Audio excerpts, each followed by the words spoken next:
Disney's sing-along songs, Disneyland fun is so magic. I was really looking forward to this because I always love seeing the parks. And we have a great song selection as well.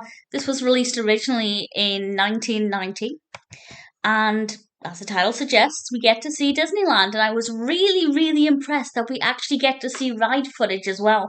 Normally, when Disney do music based, park based videos, it's just the parades and street scenes, but we actually get point of view shots on the rides. And I was so excited about that. I absolutely adored it. And we get to see a lot of characters, and a lot of them are very obvious, Mickey and Goofy, etc. And we also get to see some maybe less obvious ones, which I thought was really good fun. But I won't spoil it completely by giving away all of them. And the songs, I won't go through all of the songs, but I'll give a few examples of ones that I thought worked really well, or ones that really stood out to me. For example, we have Whistle While You Work, but it's different characters, not the ones you'd normally expect associated with that song. We then have Step in Time, one. And then we have I'm Walking Down the Middle of Main Street, and with that one, we really get to see a lot of the park and the layout, and it just looks so inviting and so magical. And again, we have characters interacting with each other who normally wouldn't interact, and I think that that is really helps to capture the beauty of Disney magic when all of these different characters and stories come together, which is, of course, one of the great things about Disney parks.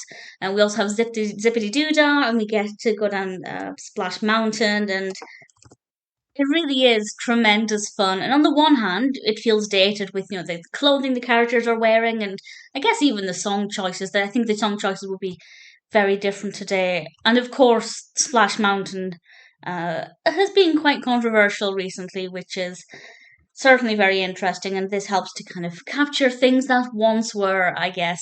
We also have Winnie the Pooh in this, which I wasn't expecting. Pooh Bear doesn't normally feature that much when we have characters, live action characters. So I was really pleased to see that, and I won't say any more than that about the specifics because I thoroughly recommend it. So far, it is actually one of my favorite Disney sing along songs. It's so much better than I'd expected because I've seen quite a few Disney, short films and things that talk about the parks, some of which are musical based. And yeah, most of them just focus on the parades and the shops and restaurants and things. So to actually have some ride footage, I loved. I was in my element watching this. It made me really want to go to a Disney park right now. I've also never been to Disneyland California. I've only been to Disneyland Paris, which definitely has a different feel to it. It also just feels smaller. I don't know why exactly. I don't know if the park is actually smaller or if it's just in my mind. But this was a really great look at the park. Really thoroughly enjoyed it. So much Disney magic. And of course, the songs are pretty great as well. If you're a Disney fan and you're a fan of Disney parks, I'd say this is absolutely 100% worth watching. It really is magical.